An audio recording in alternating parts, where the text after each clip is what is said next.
نضيء بنورنا الدنيا وننشر في الفضاء أملا ونعلي عزم همتنا فمن طلب العلا وصل.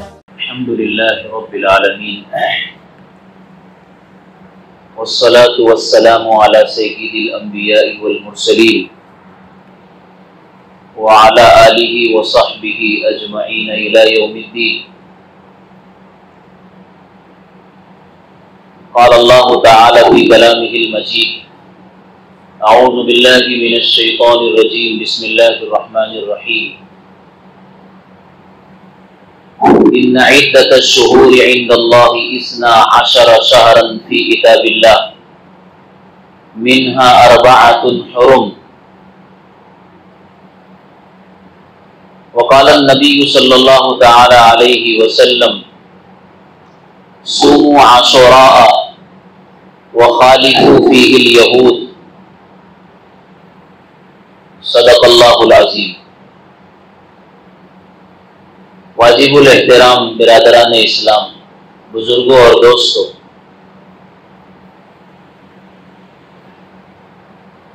جب سے اللہ تعالیٰ نے اس دنیا کو بنایا ہے اسی وقت سے یہ رات اور دن کا سلسلہ بھی قائم ہے. ہر دن اللہ کا ہے، ہر رات اللہ کی بنائی ہوئی ہے. ہمارے اسلامی اور شرعی نقطۂ نظر سے کسی دن میں کوئی نحوست نہیں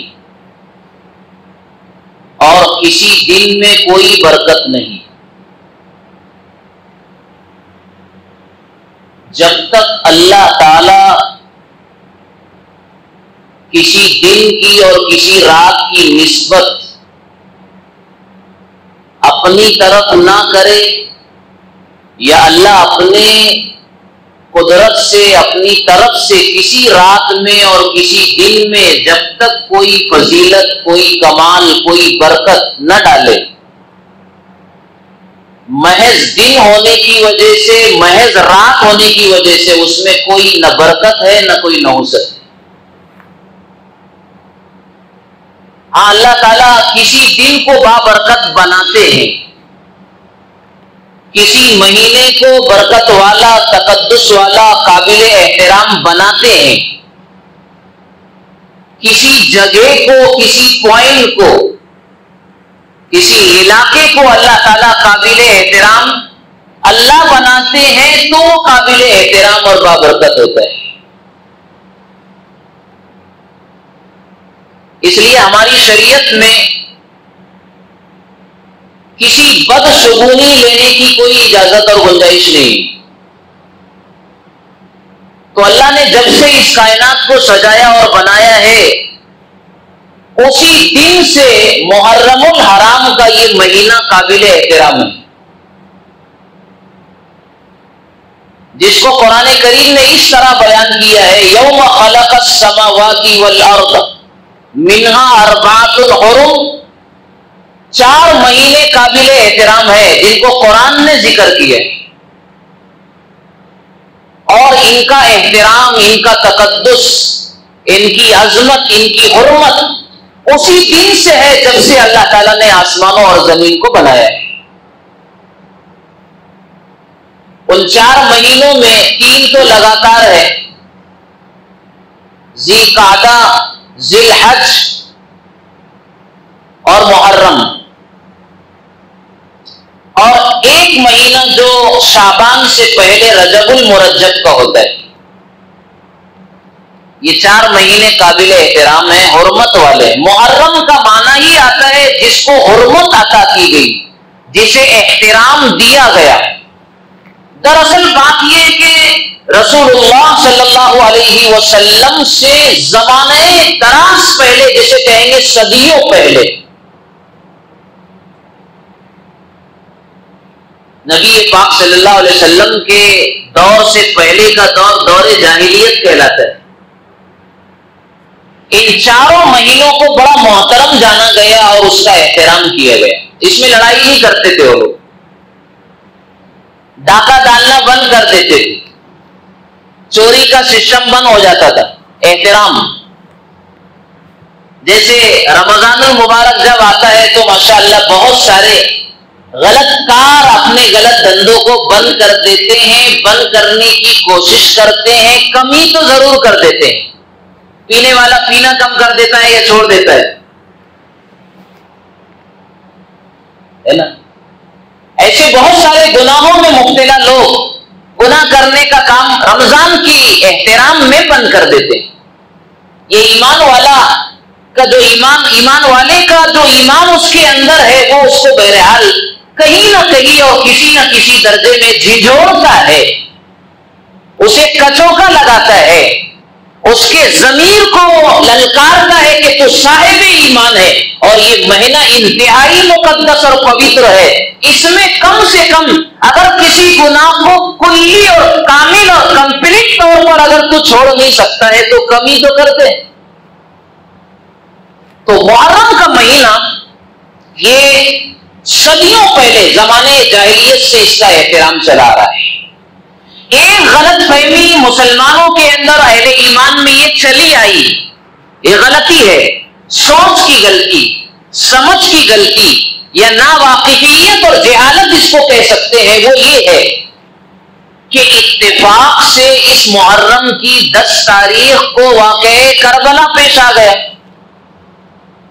سیدنا حسین نواسہ رسول جگر گوشہ بطول رضی اللہ تعالیٰ عنہ, حضرت حسین رضی اللہ تعالیٰ عنہ کو بڑی بے دردی سے, بے رحمی سے, غداری کر کے, دھوکہ دے کر کے بلایا گیا کوفہ, اور پھر ان کے ساتھ جو ہے غداری کر کے کربلا کا وہ سانحہ اور حادثہ پیش آیا جو بہت امت کو تڑپانے والا تھا. آپ کو شہید کر دیا گیا. یہ شہید کرنے والے کون تھے؟ میں تھوڑی سی ابھی حقیقت بتاتا ہوں آپ کو. پہلے تو ہم یہ سمجھے کہ یہ واقعہ محرم میں پیش آ گیا, احترام تو پہلے سے تھا اس مہینے کا. اب لوگ ایسا سمجھنے لگے کہ یہ مہینہ محترم ہو گیا شہادت حسین رضی اللہ تعالیٰ عنہ کی وجہ سے. یہ بات غلط ہے. یہ مہینہ تو اللہ نے دنیا جب سے بنائی ہے زمانے دراز اور صدیوں سے قابل احترام رہا ہے. جن کا تذکرہ قرآن میں آئے وہ قابل احترام کیوں نہیں ہو سکتا ہے؟ جس مہینے کی نسبت اللہ اپنی طرف کرے, اپنی کتاب میں جس کا تذکرہ کرے اسے جگہ دے, وہ محترم ہے. اللہ کے ساتھ جس کی نسبت ہو جائے گی وہ محترم ہو جائے گا. جیسے بیت اللہ 4 دیواری کا ایک مکان ہے, پتھروں کا بنا ہوا ایک مکان ہے جس پہ پلستر بھی نہیں ہے. آس پاس کی عمارتیں اس سے زیادہ جو ہے حسین یا کہو اس سے زیادہ زیب و زینت والی بنائی گئی ہے.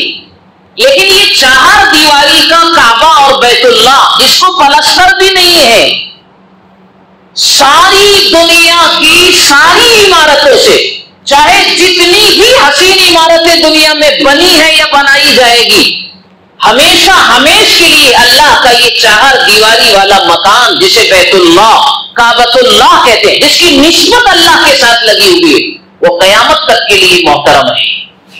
اور اتنا محترم ہے کہ قرآن میں اللہ تعالیٰ نے اس کا تذکرہ اس انداز سے کیا ہے, ان اول بیت وضع للناس للذی ببکۃ مبارکا ھدی للعالمین فیہ آیات بینات ومقام ابراہیم. اور اللہ کہتے ہیں من دخلہ کان آمنا, جو آ گیا اس ہمارے محترم گھر میں وہ قابل اطمینان ہو گیا, وہ مامون ہو گیا, محفوظ ہو گیا. اس کی سیکورٹی کی ذمہ داری ہماری ہے.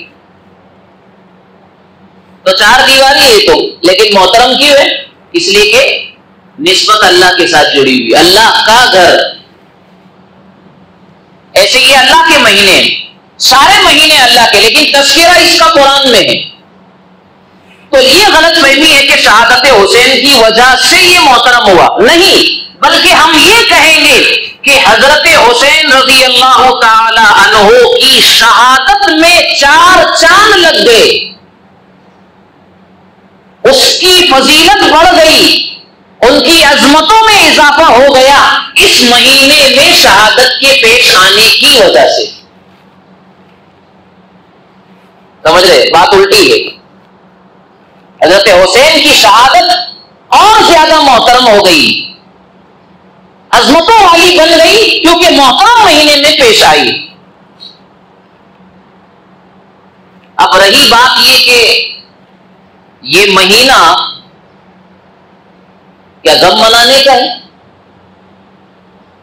ماتم کرنے کا ہے, چہروں کو پیٹنے کا ہے, سینوں کو پھوٹنے کا ہے, گریبان اور قمیص اور کپڑوں کو پھاڑنے کا ہے, چیخنے شور مچانے اور چلانے کا ہے, تعزیہ داری کا ہے, ماتم کرنے کا ہے؟ ہرگز نہیں. اس کا کوئی تعلق اسلام سے نہیں.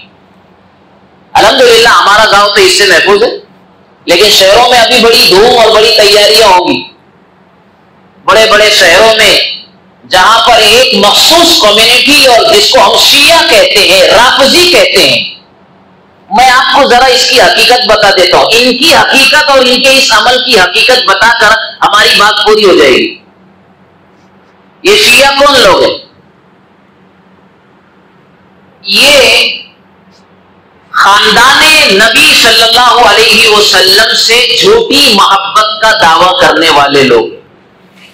جھوٹی محبت, اندر میں ان کو نبی سے اور نبی کے خانوادے سے انتہائی بغض ہے, کینہ ہے, دشمنی ہے. لیکن ظاہر میں انہوں نے اپنے آپ کو شیعان علی بتایا کہ ہم تو علی کے شیعہ ہیں, یعنی ان کے سپورٹر ہیں, ان کے معاون ہیں اور ان کے چاہنے والے ہیں, وفادار ہیں, وفاداران علی ہیں ہم. یہ بتایا, یہ سمجھانے کی کوشش کی. لیکن آپ ابتدا سے لے کر کے آج تک کی تاریخ میں اگر آپ غور کریں گے اور حقیقی تاریخ اور ہسٹری کو آپ اگر کھنگالیں گے اور اس کا مطالعہ کریں گے اور پڑھیں گے, تو آپ کو یہ بات پتہ چلے گی کہ اسلام کو ابتدا سے لے کر آج تک کی تاریخ میں سب سے زیادہ اگر نقصان پہنچانے والا کوئی فرقہ, کوئی جماعت, کوئی کمیونٹی اور کوئی اگر جو ہے گروہ رہا ہے, ٹولہ رہا ہے, وہ شیعوں کا ٹولہ ہے, رافضیوں کا ٹولہ ہے. 10 محرم تو ہمیں یاد آتا ہے, انہیں یاد آتا ہے ماتم کرنے کے لیے, سینہ کوٹنے کے لیے, گریباں کو چاک کرنے کے لیے اور چہرے کو پیٹنے کے لیے, یہ تو یاد آتا ہے. لیکن ایک محرم الحرام کی تاریخ جس میں سیدنا عمر فاروق رضی اللہ تعالیٰ عنہ کو فجر کی نماز میں زہر پلائے ہوئے خنجر سے شہید کر دیا گیا, عالم اسلام کی اتنی عظیم المرتبت ہستی کو جس نے دنیا کے گوشے اور گوشے میں, چپے اور چپے میں اپنی حکمت عملی سے, اپنی غیرت ایمانی سے اور اپنی شجاعت و بہادری سے اور اللہ کے کہنا چاہیے کہ فضل و کمال یا اللہ کے تعاون و مدد سے اسلام کا ڈنکا بجایا. سب سے زیادہ اسلام جس کے دور میں ترقی پذیر ہوا اور آگے بڑھا وہ سیدنا عمر فاروق رضی اللہ تعالیٰ عنہ ہیں. انہیں ایک محرم کو شہید کر دیا گیا, لیکن شہادت عمر کسی کو نظر نہیں آتی. شہادت عمر نظر نہیں آئی. اس سے پہلے آ جاؤ, محرم سے پہلے پھر جو ہے اگر آپ دیکھیں گے تو ہر مہینے کے اندر کسی نہ کسی بڑے جیالے کی, کسی شورما کی اور خانوادہ نبی یا نبی محمد رسول اللہ صلی اللہ علیہ وسلم سے تعلق اور رشتہ داری رکھنے والے کسی سپوت کی شہادت ہوئی ہے, لیکن وہ نظر نہیں آتا. رمضان المبارک میں نبی پاک صلی اللہ علیہ وسلم کے داماد حضرت عثمان ذی النورین کو بڑی بے دردی سے مقید بنا کر, حصار کر کے اور گھر میں بند کر کے انہیں پیاسا شہید کر دیا گیا, تڑپا کے مارا گیا. اس شہادت عثمان کسی کو نظر نہیں آتی, یاد نہیں آتی. اور ذی الحج کا مہینہ اگر آپ لیں گے حضرت, تو اس میں ہمارے نبی پاک صلی اللہ علیہ وسلم کے چچا محترم 18 ذی الحج کو اس امت کا ایک شیر تھا وہ، جس کو اللہ کے نبی صلی اللہ علیہ وسلم نے فرمایا اسد اللہ الجبار اسد اللہ الغالب۔ حضرت سیدنا حمزہ رضی اللہ تعالیٰ عنہ کو شہید کیا گیا۔ تو یہ تاریخ کیوں نہ یاد نہیں آئی؟ لوگ 10 محرم کو ہی انہوں نے کوٹنے کا اور چہروں کو پیٹنے کا اور ماتم کرنے کا دن بنایا، اسے ہائی لائٹ کیا۔ یہ کب ہائی لائٹ ہوا یہ سمجھنے کی بات ہے۔ دراصل یہ سب دشمن تھے۔ حضرت عمر کو شہید کرنے والے شیعہ ہے، حضرت علی رضی اللہ تعالیٰ عنہ کو شہید کرنے والے شیعہ ہے، حضرت حسین رضی اللہ تعالیٰ عنہ کو کربلا کے میدان میں دھوکے سے بلا کر کے غداری کے ساتھ ان کے ساتھ معاملہ کر کے شہید کربلا بنانے والے شیعہ ہے، حضرت حسین کے بڑے بھائی حضرت حسن رضی اللہ تعالیٰ عنہ کو دھوکے سے زہر دے کر مارنے والے اور شہید کرنے والے شیعہ ہے، حضرت عثمان رضی اللہ تعالیٰ عنہ کو انہی کے گھر میں بند کر کے پیاسا تڑپا کر شہید کرنے والے یہی بلوائی ہے، یہی شیعوں کا ٹولہ ہے جنہیں بلوائی کے نام سے یاد کیا جاتا ہے۔ ہر بڑے قتل اور شہادت کے پیچھے مجرم یہی لوگ کھڑے ہوئے، لیکن 10 محرم الحرام کو یہ آ کر کے کہتے ہیں ہر سال میں یا حسین ہم نہیں تھے۔ یہ کیوں کہنا پڑتا ہے ان کو؟ اس لیے کہ یہی تھے، جو تھے ان کو ہی صفائی دینا پڑتی ہے نا۔ دھوکے دینے والے یہی، قتل کرنے والے یہی تھے، اس لیے ہر سال کہتے ہیں آ کر کے میدان میں سینہ کھود کر کے کہتے ہیں کہ یا حسین ہم نہیں تھے۔ ظاہر سی بات ہے جو مجرم ہوتا ہے صفائی دینے کی ضرورت اس کو پڑتی ہے۔ بہرحال انہوں نے بڑا نقصان کیا۔ یہ ہوا، یہ چالو کب ہوا ہے میں آپ کو بتا رہا ہوں۔ واقعہ کربلا تو ہمارے نبی کی وفات کے علامہ سیوطی رحمۃ اللہ علیہ کے کہنے کے مطابق، اور تاریخ کی ایک بہت مستند کتاب ہے البدایہ والنہایہ، اس میں یہ لکھا ہے ان حضرات کے کہنے کے مطابق کہ واقعہ کربلا اور شہادت حسین کا یہ سانحہ اور حادثہ حضور نبی کریم صلی اللہ علیہ وسلم کی وفات کے 60 سال یا 58 سال بعد پیش آیا۔ آپ کی وفات کے بعد کا یہ واقعہ ہے، چلو ٹھیک ہے، لیکن اس کے بعد جو ہے صحابہ اس دھرتی پر تقریباً 1 صدی تک رہے۔ پہلی صدی ہجری تک حضرات صحابہ کا وجود اللہ کی زمین پر رہا، 1 صدی مکمل گزر گئی، دوسری صدی مکمل گزر گئی، تیسری صدی بھی مکمل گزر گئی، 300 سال اس شہادت حسین رضی اللہ تعالیٰ عنہ کے 300 سال سے زیادہ زمانہ ایسا گزر گیا، کسی کو ماتم کرنے اور شہادت حسین پر واویلا کرنے اور دھوم مچانے کا کوئی خیال، کوئی تصور کسی کے دل میں نہیں آیا۔ اگر یہ اسلام کی کوئی چیز ہوتی تو اس کی شروعات تو ان کی شہادت کے بعد ہی شروع ہو جاتی نا، ایسا کچھ نہیں ہوا۔ تاریخ اٹھائیے آپ، 300 سال سے زمانہ لمبا گزر گیا۔ علماء نے یہ بات لکھی کہ سن ہجری 351 کے اندر بغداد کی سرزمین پر ایک بدماش جو ایرانی نسل تھا، معیز الدولہ دہلوی، ایک شیعہ تھا، رافضی تھا، نسل کے اعتبار سے یہ ایرانی تھا۔ ایران والے شیعہ ہے۔ اس نے اپنی عیاری اور مکاری سے بغداد کی سرزمین سے اہل سنت والجماعت سے تعلق رکھنے والے اہل ایمان اور مسلمانوں کی حکومت کو ختم کیا۔ پہلے چال بازی سے، مکاری سے وہ وزیر بنا، وزارت کے راستے سے اس نے پوری بغداد کی سرزمین پر قابض ہوا، حاکم بنا، اور سب سے پہلے اسی عیار اور مکان معیز الدولہ دہلوی نے 10 محرم الحرام سے پہلے اپنے کہنا چاہیے کہ اقتدار کا استعمال کرتے ہوئے اس نے آرڈر جاری کیا کہ 10 محرم کو سارے بازار بند کیے جائیں، عورتوں کو حکم دیا گیا کہ وہ کالا لباس پہنے، سر سے دوپٹے اتار لے، بال کھلے رہے، ساری دکانیں بند رہے، اور اس طریقے سے سڑکوں پر چوراہوں پر اتر کر کے وہ سینہ پیٹے، چہرہ نوچے، کپڑے پھاڑے اور شہادت حسین پر ماتم کرے. یہ اس نے آرڈر جاری کیا سن ہجری 351 کے اندر. 300 سال سے زیادہ زمانہ گزر گیا، کوئی ماتم کا کسی کو خیال نہیں آیا. یہ اس نے شروع کروایا ہے. اور ظاہر سی بات ہے، حکم جو ہے حکومت کا تھا، بادشاہ اور حاکم کا تھا. ڈر کر بھی لوگ آئے، تماشا دیکھنے کے لیے بھی لوگ آئے. ایک ہجوم ہونے لگا اور ایک تماشا بنا، اور وہ تماشا، وہ شور و ہنگامہ آج تک اس شیعہ برادری کے ذریعے سے اسلام کے نام پر کیا جاتا ہے، جبکہ اسلام سے اس سے کوئی تعلق اور لینا دینا نہیں.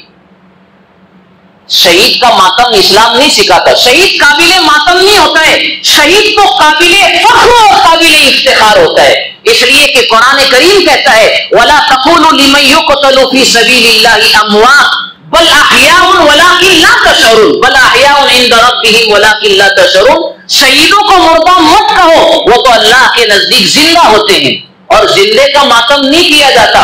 ماتم تو مردے کا بھی نہیں کیا جاتا ہے، تو زندے کا کیسا کرے گی؟ اسی لیے کسی کہنے والے نے کہا تھا کہ ماتم وہ کرے جو ممکن ہو، یعنی انکار کرتے ہو حیات شہداء کا. ماتم وہ کرے جو منکر ہو حیات شہداء کے. ہم زندہ جاوید کا ماتم نہیں کرتے. شہید تو قابل افتخار ہوتا ہے. حضرت علی رضی اللہ تعالیٰ عنہ کو جب شہید کیا گیا تو زبان مبارک سے یہ کلمہ جاری تھا فزت ورب الکعبہ، رب کعبہ کی قسم میں تو کامیاب ہو گیا. جسے شہادت پر کامیابی کا یقین ہو وہ اسے مردہ کیسے کہا جا سکتا ہے؟ حضرت عمر فاروق رضی اللہ تعالیٰ عنہ ساری زندگی یہ دعا کرتے رہے اللہم ارزقنی شہادتا فی سبیلک، اللہم ارزقنی شہادتا فی سبیلک، اے مولا مجھے تیرے راستے کی موت عطا کر، یعنی شہادت والی موت عطا کر. تو شہید کو مردہ کیسے کہیں گے؟ جب وہ مردہ نہیں ہے تو اس پر ماتم کیسے کیا جا سکتا ہے؟ میرے بھائیوں، یہ خرافات ہے، یہ فضولیات ہے، اور اسلام سے دور دور تک اس کا کوئی تعلق نہیں ہے. اب ایک دوسری بات آخر میں 2-3 منٹ کے اندر یہ سمجھنا ہے کہ اس مہینے میں ہمیں جو کام کرنے کا ہے وہ صرف یہ ہے کہ عاشورہ کی فضیلت اس مہینے میں ہے. عاشورہ یعنی 10 محرم الحرام کا وہ دن. دراصل نبی پاک صلی اللہ علیہ وسلم جب ہجرت کر کے مدینہ المنورہ تشریف لائے تو آپ نے دیکھا کہ یہودی روزہ رکھتے ہیں. عاشورہ کے روزے سے پہلے کوئی روزہ اس امت پر فرض نہیں تھا. سب سے پہلے اس امت پر جو روزہ فرض ہوا ہے وہ عاشورہ کا تھا.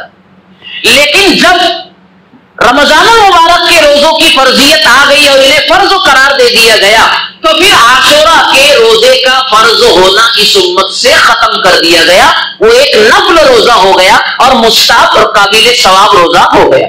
چنانچہ جب آپ مدینہ تشریف لائے یہودیوں کو دیکھا، اس لیے کہ مدینہ المنورہ کی سب سے بڑی برادری یہودی تھی، یہ روزہ رکھتے تھے. حضور پاک صلی اللہ علیہ وسلم نے پوچھا یہ کس سلسلے میں روزہ رکھتے ہیں؟ تو یہودیوں نے کہا کہ اس دن جو واقعتاً ہوا ہے وہ یہ ہے کہ اللہ تعالیٰ نے موسیٰ علیہ السلام کو فرعون سے نجات دی تھی اور فرعون کی قوم کو جو ہے ڈبا دیا تھا. اس شکرانے میں ہم روزہ رکھتے ہیں. وہ ایک روزہ 10 محرم الحرام یوم عاشورہ کا رکھتے تھے.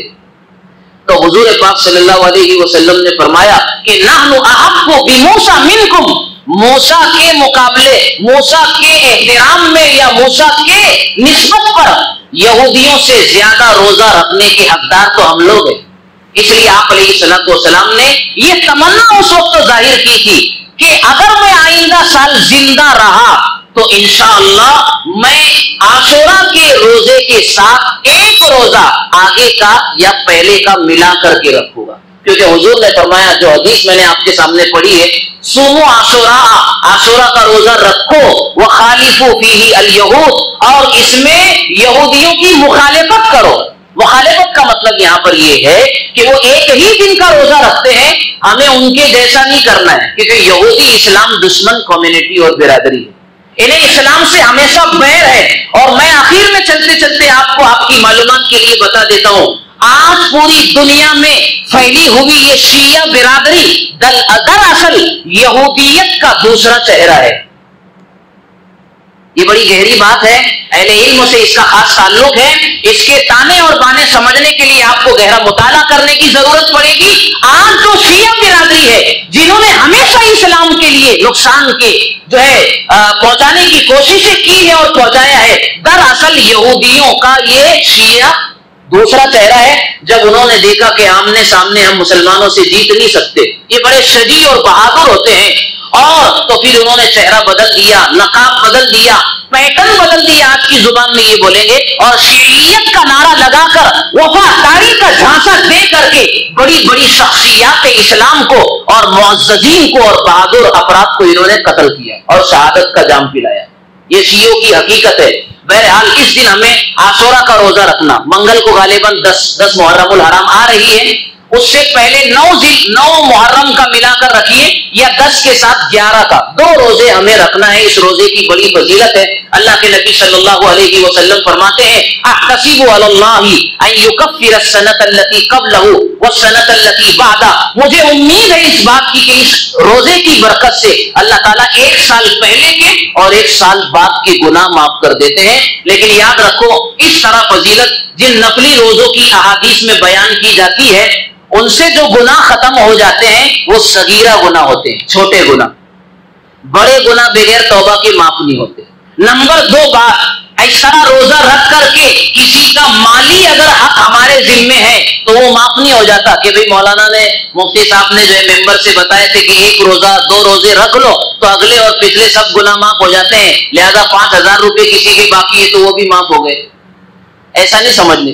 5000 دینا پڑیں گے.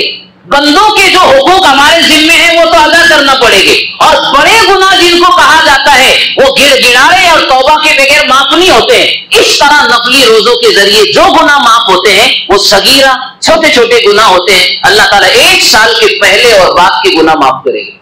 اور ایک ہلکی سی روایت جس کو کہیں گے بہت مضبوط روایت نہیں ہے کہ اس دن میں جو ہے اپنے اہل و عیال کے لیے دسترخوان کو ذرا فراخ کر دیا جائے، کشادہ کر دیا جائے، کچھ ایٹموں کی زیادتی کر دی جائے. ویسے تو ہم لوگ کھانے پینے میں بڑے ہوشیار بھی ہے کہ نہیں؟ تو یہ اگر کوئی اس نیت سے کرے تو اللہ تعالیٰ سال بھر اس کے دسترخوان پر برکت دیتے ہیں اور وسعت عطا کرتے ہیں. بہرحال ہمیں جو ہے ہر چیز کی حقیقت کو جاننا چاہیے، سمجھنا چاہیے. اسلام جن چیزوں کا مطالبہ اور ڈیمانڈز ہم سے کرتا ہے ہمیں وہی چیزوں کو فالو کرنا چاہیے. جو چیزیں حقیقی نہیں ہیں، رسمی ہیں، ہمیں ان پر دھیان نہیں دینا چاہیے. اللہ تعالیٰ اس مہینے کو ہم سب کے لیے، اب دیکھو یہ مہینہ سن ہجری کا پہلا مہینہ کہلاتا ہے. ہمارا نیا سال شروع ہوا ہے اسلامی اعتبار سے، 1444 ہجری شروع ہوگی. یہ بھی یاد رکھنا چاہیے کہ یہ محرم الحرام اسلامی تاریخ کا پہلا مہینہ ہے. ذی الحج پر ہمارے اسلامی مہینوں کا اینڈ ہو جاتا ہے. جیسے ہم لوگ جنوری، فروری، مارچ اور لاسٹ میں دسمبر کو یاد رکھتے ہیں نا، ایسے محرم، صفر، ربیع الاول، ربیع الاخر، جمادی الاولی، جمادی الاخری، رجب، شعبان، رمضان، ذی الحج، ذی القعدہ، محرم اور صفر اور محرم، اس طرح یہ بھی ہم یاد رکھیں. اسلامی تاریخ کا اپنے دستاویزات میں اور اپنے کاروباری انتظام و نظام میں استعمال کرنا، اسلامی ڈیٹ کو استعمال کرنا حضرات فقہاء اکرام نے مستحب لکھا ہے. سب کو چھوڑنا نہیں چاہیے. انگریزی تاریخ کا بھی یوز کیا جائے، استعمال کیا جائے، اور اسلامی مہینوں اور اسلامی تاریخ کو بھی یاد رکھنا چاہیے، اس لیے کہ اسلامی مہینوں اور اسلامی تاریخوں سے ہماری بہت ساری عبادتیں اور اسلامی ایکٹیویٹی جڑی ہوئی ہے. اس لیے یہ بھی ہمیں یاد رکھنا چاہیے. اللہ تعالیٰ مجھے، آپ سب کو، ہم سب کو عمل کی توفیق عطا فرمائے. وآخر دعوانا الحمدللہ رب العالمین.